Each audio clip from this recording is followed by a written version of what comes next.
The Delhi High Court will hear Delhi's former Health Minister Satyendra Jain's bail plea today in a money laundering case. In his petition, Jain has accused the Enforcement Directorate of filing an incomplete charge sheet without investigating all aspects of the case. Jain claims that the ED hurriedly submitted the charge sheet on July 27, 2022 to prevent him from being eligible for default bail. Bollywood actor Rhea Chakraborty is once again in the spotlight as she is summoned for questioning in the investigation into the alleged Highbox app scam case by the Intelligence Fusion and Strategic Operations. Elvish Yadav and Bharti Singh are also being interrogated in connection with the same case. The 500 crore scam is in connection with the Highbox app mobile application, which promised high daily returns to people who invested in it. The Delhi High Court is all set to hear Christian Mitchell James' bail plea today in the Augusta Westland scam. Mitchell, an alleged middleman, is accused in the 3,600 crore Augusta Westland VVIP helicopter deal, which is linked to a money laundering case concerning the procurement of 12 helicopters.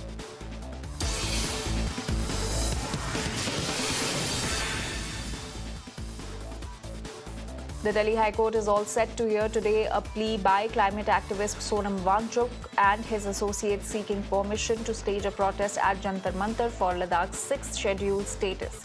The petition follows the Delhi police's denial of their request to hold the demonstration. Wangchuk and his group were earlier detained at the Singhu border during their march on Monday. The Lucknow office of the Enforcement Directorate filed a prosecution complaint before the special court in a money laundering case against Rashid Naseem and Shine City Group of companies. The ED has initiated the investigation based on approximately 554 FIRs registered by the Uttar Pradesh Police against Naseem and Shine City Group for allegedly collecting an amount to the tune of rupees 1,000 crore from the public in the name of investment that will give them huge returns. Union government declares it illegal to advertise miraculous or supernatural effects of Ayurveda, Siddha, Unani and homeopathy medication, calls it detrimental to public health by promoting unverified or false claims.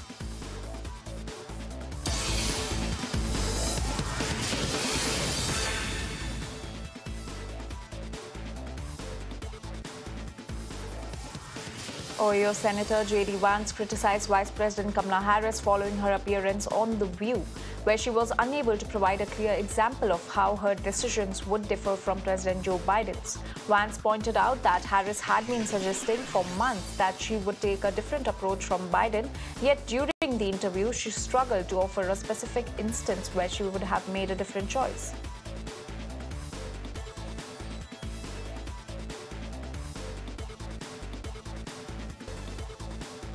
A former New York City official, Mohammed Bahi, has been charged with witness tampering and destroying evidence in a federal investigation that led to Mayor Eric Adams' bribery indictment. Bahi, who resigned Monday, allegedly instructed campaign donors to lie to the FBI and deleted the Signal messaging app from his phone during a search in July.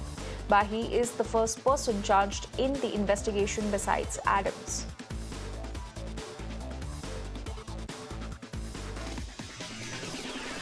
A decade after the Flint, Michigan water crisis raised alarms about the continuing dangers of lead in tap water, President Joe Biden is setting a 10-year deadline for cities across the nation to replace their lead pipes, finalizing an aggressive approach aimed at ensuring that drinking water is safe for all Americans.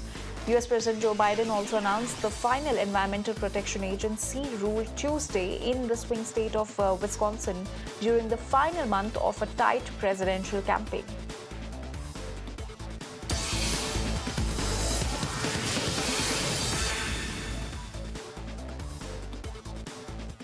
And the Pentagon has confirmed that Israeli Defense Minister Yoav Gallant's scheduled meeting with United States Defense Secretary Lloyd Austin has been postponed. Pentagon has also noted that although the in-person meeting is delayed, there is nothing that can't be discussed over the phone. Gallant and Austin had not spoken and no call had been planned. Israeli Prime Minister Benjamin Netanyahu's office is yet to comment on the postponement. Israel continues air raid on Lebanon with overnight strikes on capital Beirut. Country claims killing at least 50 Hezbollah fighters, including 6 senior commanders. Netanyahu claims potential Nasrallah successor eliminated in the strikes. Meanwhile, 7 killed in Syrian capital of Damascus after Israel pounded a residential building.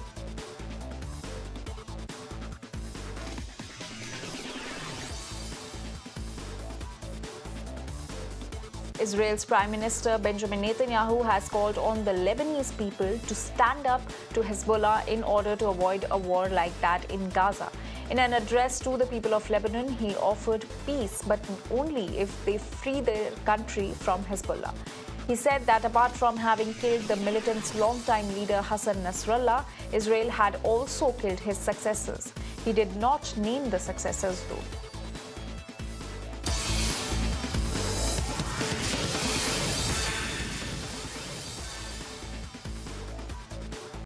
47 Serbs and 11 members of their families and 30 foreign nationals left Beirut airport and safely headed for Belgrade.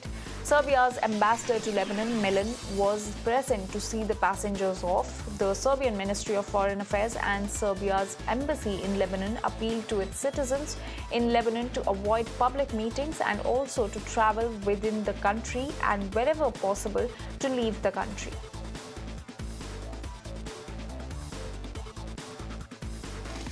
United Nations Secretary-General Antonio Guterres has voiced strong opposition to Israel's proposed legislation that could restrict the United Nations Relief and Works Agency. He expressed profound concern in a letter to Israeli Prime Minister Benjamin Netanyahu, warning that if this legislation passes, it would be catastrophic in an already dire situation. Guterres also highlighted the escalating violence in the region.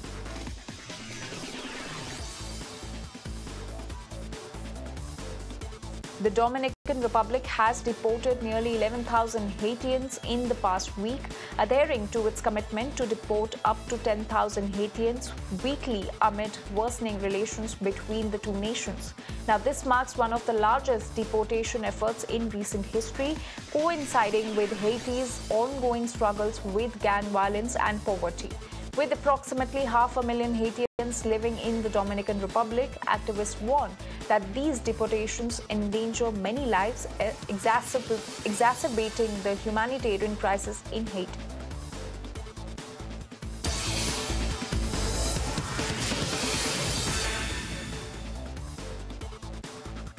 TikTok faces new lawsuits filed by 13 United States and the District of Columbia, accusing the popular social media platform of harming and failing to protect young people. The lawsuits filed separately in New York, California seek new financial penalties against the company.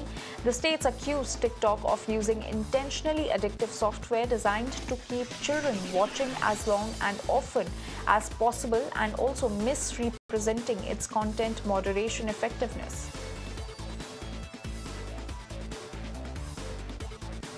US federal judge orders tech giant Google must allow Android apps made by rival technology firms into the Play Store.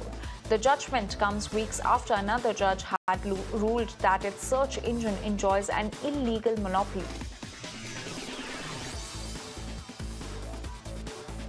North Korea has appointed No Kwang-chol as the new defense minister. Kim Jong-un's regime has also made constitutional changes and removed unification-related clauses from the constitution. Despite expectations, no mention was made of scrapping a 1991 inter-Korean agreement. North Korea may await the US election results before changing its stance on South Korea.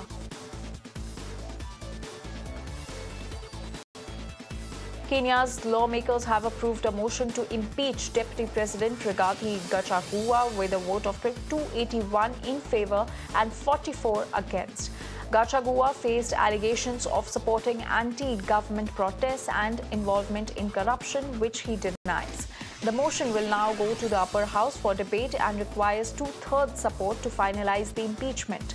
The debate has led to public clashes between the supporters and opponents of the impeachment motion.